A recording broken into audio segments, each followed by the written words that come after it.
Welcome to Real Estate Unlocked with the Arrington Group LPT Realty, where we break down all things real estate with local experts.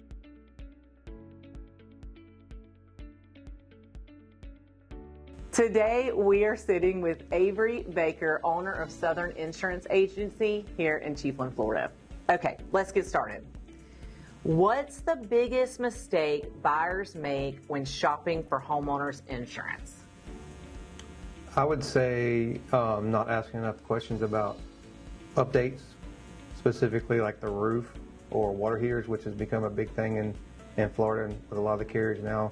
Age of hot water heater, age of roof condition, was a permit pulled on the roof, things like that. I would say that. Also probably location, how close they are to a fire department or a fire hydrant.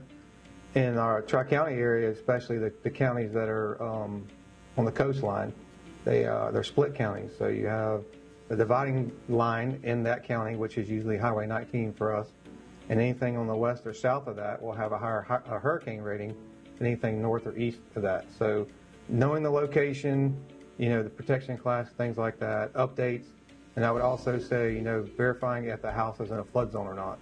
A lot of people, see a house, they want to jump on it, and they haven't done due diligence on flood zones. And when it ends up in a flood zone, that's another big insurance cost. Yeah. So, things like that. Yeah, that's good. What factors affect homeowners insurance costs the most in Florida? Factors that we see affected the most are generally, updates or lack thereof. Has the house been updated? Specifically the roof, the electrical, the plumbing. Specifically, we talked about it earlier, the water heater. Yeah. A lot of carriers are getting, kind of strict on those.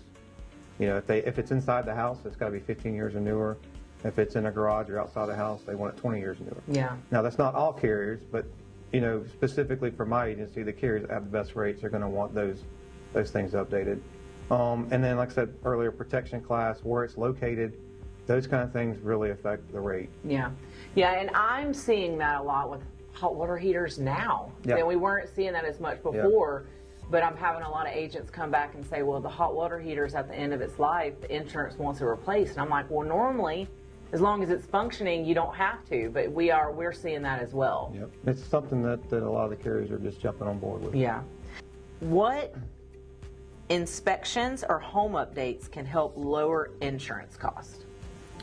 I would say specifically for your site-built houses, it's going to be a wind mitigation inspection. Those are going to identify the updates inside the roof, inside the attic, and the exterior of the roof, specifically for homes built prior to 2002. That's kind of where the code, cut off. And so anything prior to 2002, if they have clips inside the roof or if they have straps, they're going to get maximum discounts. And like I said, wind mitigations are probably going to give homeowners the most credits on their insurance costs. Perfect. What's the difference between homeowners insurance and flood insurance? So that's a good question, because you see a lot of things after hurricanes happen, and people are kind of confused with what's going on. So your hazard insurance is specifically for those national perils that homeowners insurance covers, and homeowners insurance specifically excludes flood insurance or flood coverage. Flood is any exterior water that intrudes another house, whether rain or a hurricane or any kind of event like that, and it doesn't matter what causes that water to rise and go into that house, that's flood. Oh. And your homeowner's insurance will not cover flood. They will cover, internal water issues if, that particular house is new enough and it has full water, or if they have the buyback, the $10,000 buyback, which a lot of carriers give them. Like say if a pipe busts in the wall or a hot water heater, malfunctions and floods the house. But if it's an external water coming into the house, no matter what causes that external water, that is typically seen as flood. Got it. And your typical homeowner insurance company policy will not cover that. That makes sense. I never thought about that. Okay.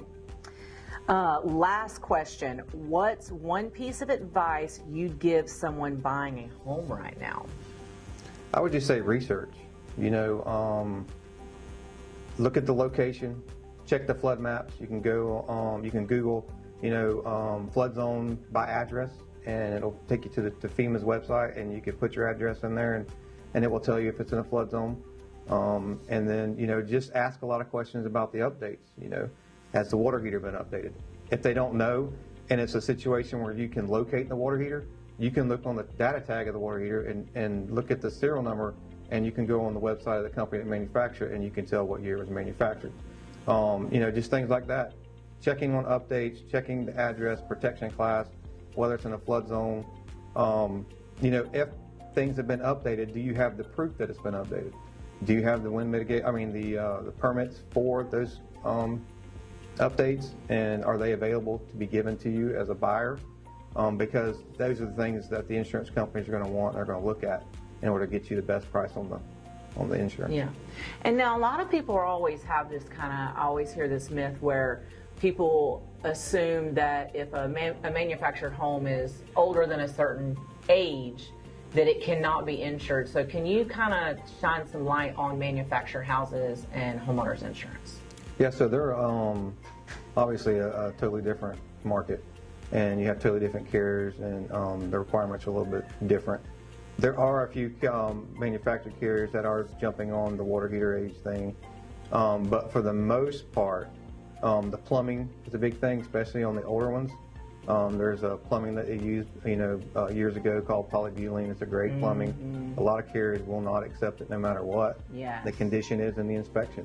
If it's in the home anywhere on that inspection, they're not going to touch it. They're not going to insure it. Yeah. And there are a couple that will, and they tend to have a little higher rates. If you're looking at a manufactured home, I would probably try to stay 96 and newer to get the best rate. But for the most part, if it's been updated and we have proof of those and the 4-point inspection is satisfactory, we can in most cases insure, one built 1950 or newer. Wow. Yeah. Okay, and last, what all types of different things do you insure? Do you just do homes, or what other things do you offer?